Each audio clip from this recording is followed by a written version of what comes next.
안녕하십니까?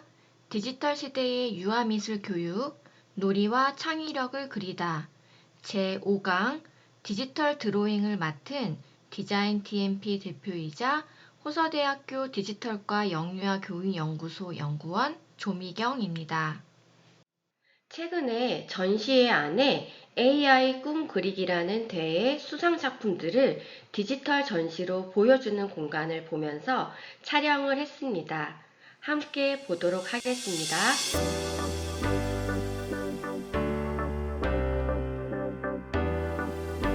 이처럼 우리 삶 속의 디지털은 다양한 공간에서 활용되고 있다는 걸 이 영상을 보고 계시는 학습자님들도 느끼실 것입니다. 먼저 생각해 보도록 하겠습니다. 우리 유아들이 미래 사회를 살아가기 위해 필요한 것은 무엇이 있을까요? 미래 사회를 살아가기 위해 디지털 기술을 익힌다는 것은 유아들이 디지털과 함께 놀며 다양한 세상을 경험할 수 있게 된다는 의미라 볼 수 있습니다. 그리고 이러한 경험은 유아들에게 새로운 지식과 아이디어를 연결해 줍니다. 그리고 문제를 해결할 수 있는 역량을 키우게 됩니다. 그렇기 때문에 유아를 가르치는 교사는 디지털에 대한 역량을 가지는 것이 중요한 시대가 되어가고 있습니다. 그럼 오늘 함께 배우는 강좌의 학습 목표입니다. 유아들이 디지털 드로잉을 통해 창의적으로 표현할 수 있도록 지도하는 방법을 이해한다. 유아교육 현장에서 디지털 드로잉 수업을 통합하는 실질적인 방안을 모색한다. 교사로서 유아들이 디지털 드로잉을 안전하고 올바르게 활용할 수 있도록 지도하는 방법을 익힌다입니다. 다음으로 강의 구성 안내입니다. 첫째, 디지털 드로잉의 필요성과 중요성. 둘째, 디지털 드로잉의 활용 방법 및 도구 소개. 셋째, 유아교육 현장에서의 실제 적용 방안과 사례 공유입니다. 그럼 먼저 디지털 드로잉에 대해 살펴보도록 하겠습니다. 디지털 드로잉이란 디지털 기기를 이용하여 이미지를 그려내는 기술로 일반적으로 디지털 드로잉이 디지털 페인팅을 포괄하는 의미로 사용되고 있습니다. 여기에서 디지털 페인팅이란 전통적인 수작업 기반의 그리기를 컴퓨터나 태블릿 등의 디지털 도구로 표현하는 것으로 다양한 붓이나 재료의 특징을 흉내낸 프로그램상의 도구를 활용하여 컴퓨터 상에서 전통적인 회화처럼 그려내는 것을 말합니다. 그렇다면 왜 디지털 드로잉이 필요할까요? 디지털 도구를 연구하는 연구자들은 매체가 빠르게 발달하고 있고 과거와 같은 방식의 교육은 무의미하다고 보고 있습니다. 그리고 다양한 도구의 활용 방법을 익힐 필요가 있다라고 보고 있습니다. 교사가 배워야 할 유아들에게 올바르게 알려줄 수 있고 오늘 배우게 되는 유아의 디지털 드로잉 또한 단순히 새로운 기술을 넘어 유아의 창의력, 문제 해결 능력, 그리고 디지털 리터러시를 함양하는 중요한 기회가 되어줄 것입니다. 그렇다면 디지털 드로잉이 왜 중요할까요? 첫 번째, 창의력과 자신감 그리고 표현력의 확장입니다.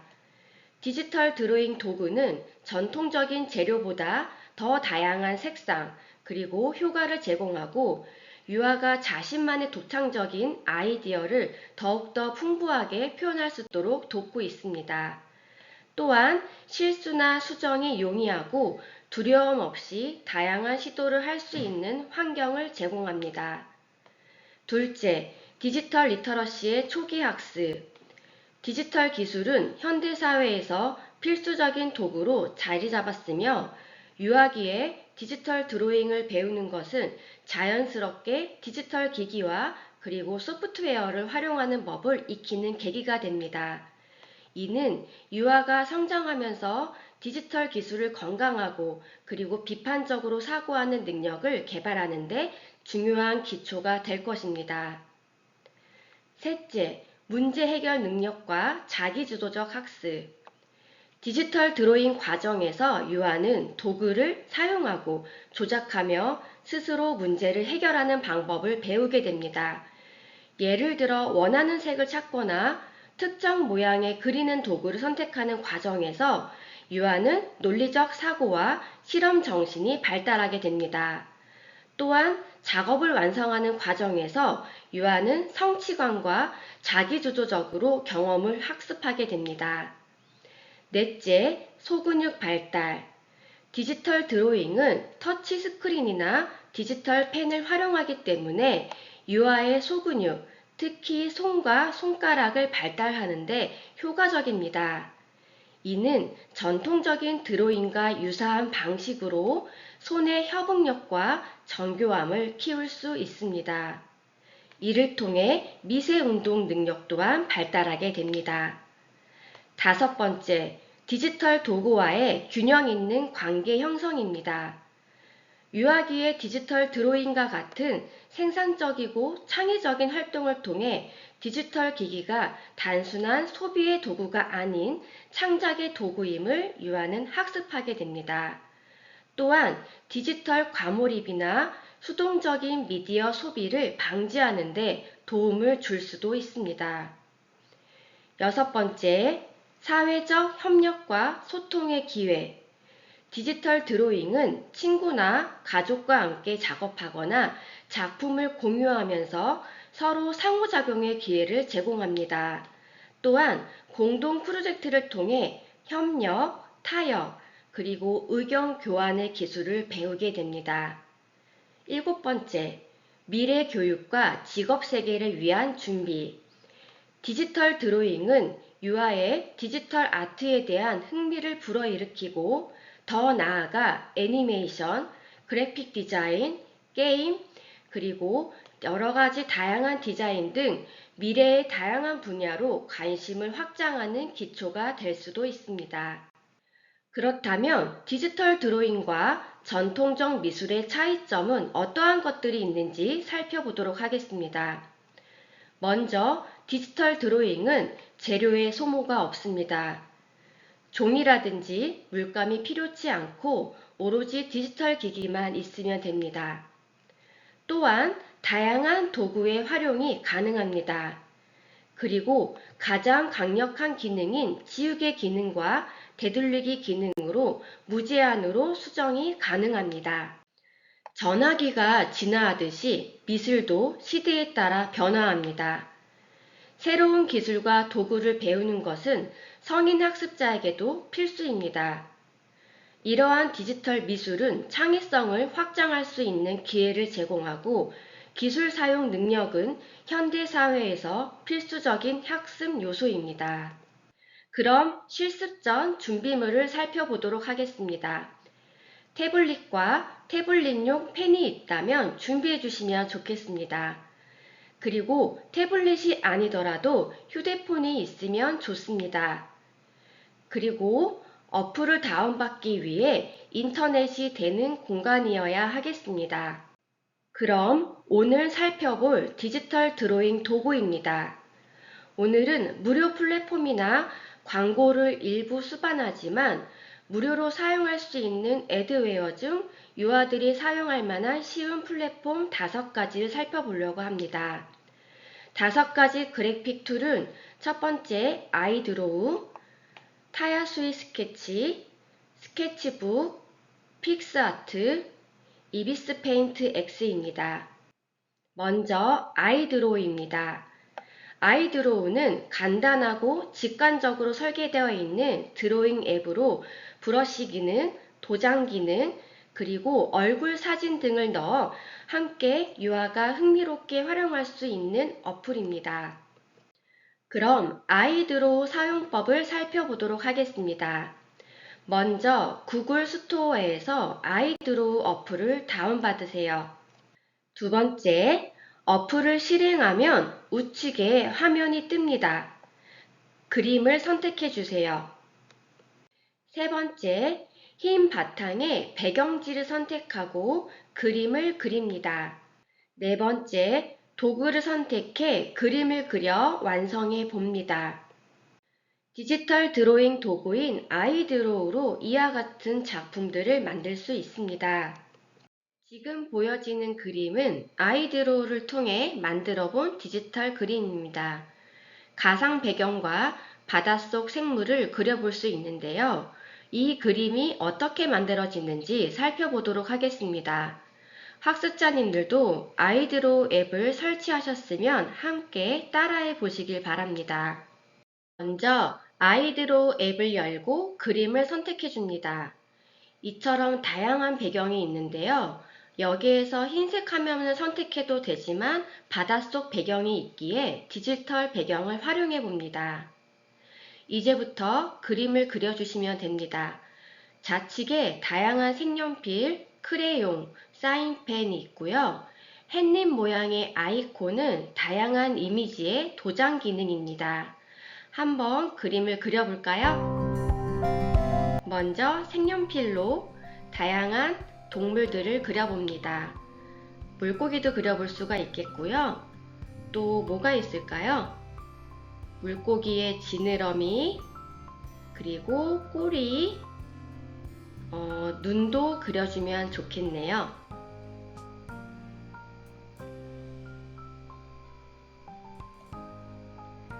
다양한 색상을 선택하고 거기에 맞는 사인펜, 색연필, 그리고 반짝이는 크레용 등을 이용해서 주변을 꾸며주면 됩니다.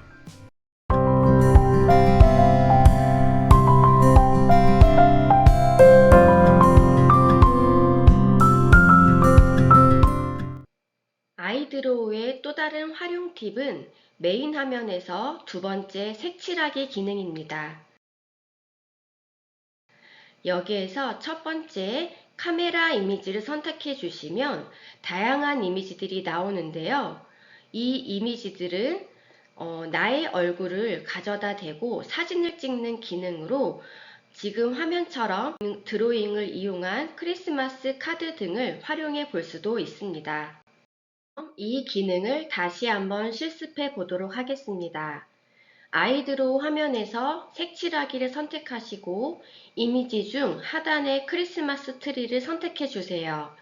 그리고 이처럼 사진을 찍을 수 있고 사진을 찍으면 그림 이미지에 자신의 얼굴이 나옵니다. 동일하게 그림을 그려서 완성해 주고 저장해 주시면 됩니다. 두 번째 디지털 드로잉 도구는 타야수이 스케치입니다. 이 웹은 초보자와 전문가 모두 사용할 수 있는 드로잉 앱으로 자연스러운 질감의 브러쉬와 직관적인 인터페이스가 특징입니다. 먼저 타야수이 스케치 사용법을 살펴보도록 하겠습니다.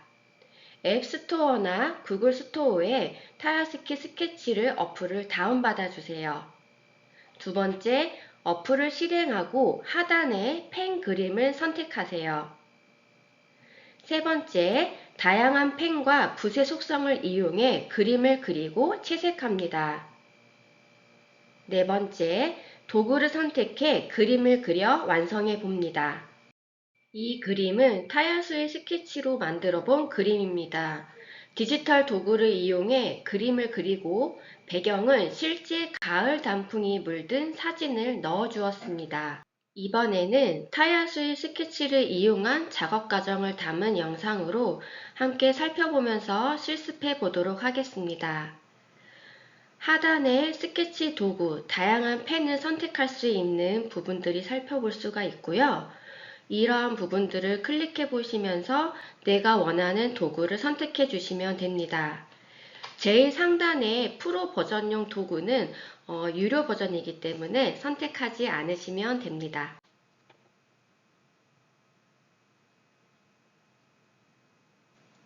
이렇게 펜을 이용해서 선으로 집 모양을 그릴 수가 있습니다.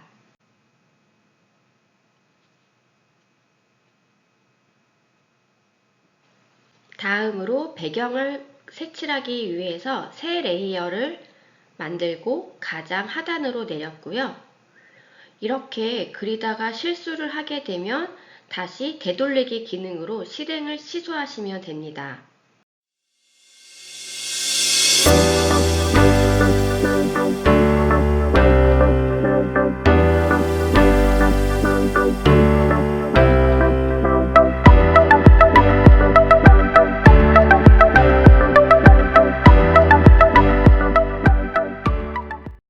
세 번째로 스케치북입니다. 복잡한 작품을 위해 다중 레이어를 지원하고 디지털 펜 사용 시 필압에 따라 선의 두께와 흐림이 자연스럽게 변하는 것을 특징을 가지고 있습니다. 스케치북의 화면 구성입니다. 앱을 열면 좌측에 펜이 다양하게 나와 있고요. 상단의 그림 모양의 부분을 클릭해 주시면 내가 가지고 있는 이미지를 가지고 올 수도 있습니다. 네 번째, 디지털 드로잉 도구인 픽스아트입니다. 픽스아트는 사진과 함께 그림을 그리기 좋은 드로잉 도구입니다. 그래서 아이들과 함께 견학을 다녀온 후 함께 찍은 풍경 사진 등을 이용해 사진을 재구성해 볼 수도 있습니다. 또한 내가 만든 과정을 동영상으로 저장할 수 있는 재미있는 기능도 가지고 있습니다. 픽스아트는 앞에서 살펴본 스케치북과 비슷한 화면 구성을 가지고 있습니다. 이처럼 드로잉 도구는 오늘 살펴본 도구 중에서 두세 개 정도만 학습하시면 다른 플랫폼도 손쉽게 사용하실 수 있으실 겁니다. 픽스아트의 사진은 상단에 사진 모양의 이미지를 클릭해 넣어주시면 됩니다. 그리고 좌측에 색칠 도구를 이용해 꾸며줍니다. 그럼 픽스아트를 활용한 디지털 드로잉 과정 영상을 살펴보도록 하겠습니다. 마찬가지로 좌측에 펜을 활용해서 그림을 그려주시고 사진을 넣어서 완성해 주시면 되겠습니다.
다섯 번째는 이비스 페인팅 X입니다.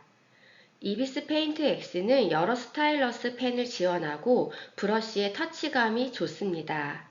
또한 전문가의 포토샵의 PSD 파일이나 클립 스튜디오의 클립 파일로 내보내면서 외부 프로그램을 사용해 이미지를 수정, 편집하는 것도 가능합니다.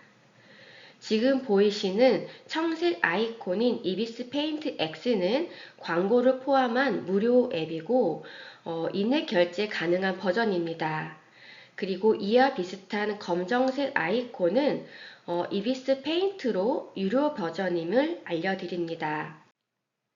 그럼 이비스 페인트 X를 다운받아 보도록 하겠습니다. 이렇게 다운을 받으면 화면에 보이시는 것처럼 처음에 첫 화면이 나옵니다. 이비스 페인트도 기존의 디지털 드로잉 도구와 비슷한 화면 구성을 보여주고 있습니다. 이비스 페인트는 붓과 지우개 기능 등이 좌측에 있습니다. 그리고 우측에 왼쪽으로 향한 화살표를 클릭해 주세요. 어떤 기능이 숨어 있을까요? 보시는 것처럼 우측의 왼쪽으로 향한 화살표를 클릭해 주시면 지금까지 그린 그림을 저장하실 수 있습니다. 그리고 좌측 화살표의 종이 모양의 이미지는 레이어 개수를 표시합니다. 레이어를 추가할 때 선택해 주시면 됩니다. 이비스 페인팅으로 3D 느낌의 드로잉을 표현할 수 있는데요. 브러쉬 중에서 가장 하단 쪽에 비즈 일반을 클릭해 간격을 가장 왼쪽 마이너스로 바꿔주시면 됩니다. 이렇게 해서 그리면 지금 보시는 것처럼 3D 느낌의 입체 느낌의 드로잉을 표현하실 수 있습니다. 그리고 배경을 칠할 때에는 방금 앞에서 얘기한 레이어 가장 우측 하단에 종이 모양의 이미지를 클릭해 더 만들어 주시고 배경을 따로 색칠해 주시면 좀 더 깨끗한 드로잉을 완성시킬 수 있습니다. 앞에서 언급한 레이어에 대해서 살펴보도록 하겠습니다. 디지털 드로잉에서 레이어는 중요합니다. 레이어는 디지털 드로잉에서 여러 이미지를 겹겹이 쌓는 방식으로 작업을 가능하게 해주는 기능입니다. 레이어는 첫 번째 유연한 편집을 만들어줍니다. 각 요소를 별도의 레이어에 그리면 개별 수정이 가능합니다. 따라서 실수로 다른 부분을 변경하지 않고도 원하는 부분만 편집할 수 있습니다. 두 번째, 창의적 구성입니다. 배경, 중간 요소, 그리고 전경을 분리해 작업할 수 있기 때문에 복잡한 이미지를 보다 체계적으로 구성할 수 있습니다. 세 번째, 효율적인 작업입니다. 다양한 효과와 투명도를 적용하거나 레이어의 순서를 바꿔 실험하면서 유아들은 창작 과정을 간소화할 수 있습니다. 이처럼 레이어는 디지털 그림에서 작업의 자유도를 높이고 수정과 창작의 유연성을 제공해 더 정교하고 창의적인 이미지를 만들 수 있습니다. 마지막으로 디지털 드로잉 도구를 이용한 유아들의 활동 모습입니다. 앞으로는 유아들이 스케치북과 함께 디지털 기기도 개인별로 지급되는 날이 오지 않을까라는 생각이 듭니다. 개인별 디지털 기기가 있으면 디지털 드로잉을 저장하면서 개인별 변화된 디지털 드로잉에 대한 포트폴리오도 살펴볼 수 있다는 이점이 있습니다. 다음 그림은 호서대학교 디지털과 영유아 교육연구소에서 주최한 AI와 함께하는 어린이 디지털 드로잉 대회의 즐거운 나의 집 내용입니다. 개인 작품들을 살펴볼 수가 있습니다. 다음은 협동작품입니다. 이렇게 호서대학교에서 AI와 함께하는 어린이 디지털 드로잉 대회를 통해 다양한 작품도 함께 살펴보았는데요. 많이 어려우셨나요? 하지만 계속적으로 사용해 보셔야 합니다. 왜냐하면 디지털 사회에서 교사가 디지털 역량을 상상시켜야 되기 때문입니다. 앞에서도 언급했듯이 새로운 기술과 도구를 배우는 것은 성인 학습자에게도 필수이기 때문입니다. 디지털 미술은 창의성을 확장할 기회를 제공하며 기술 사용 능력은 현대 사회에서 필수적인 학습 요소입니다.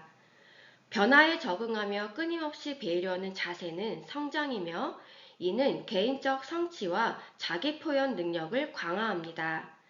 새로운 것을 배우는 과정은 나이에 상관없이 두려움 대신 호기심으로 접근할 때 더욱 풍요로워집니다. 마지막으로 기술과 예술이 만나는 지점에서 열린 마음으로 변화와 배움을 수용하세요. 이는 창의력과 적응력을 동시에 키울 수 있는 기회입니다.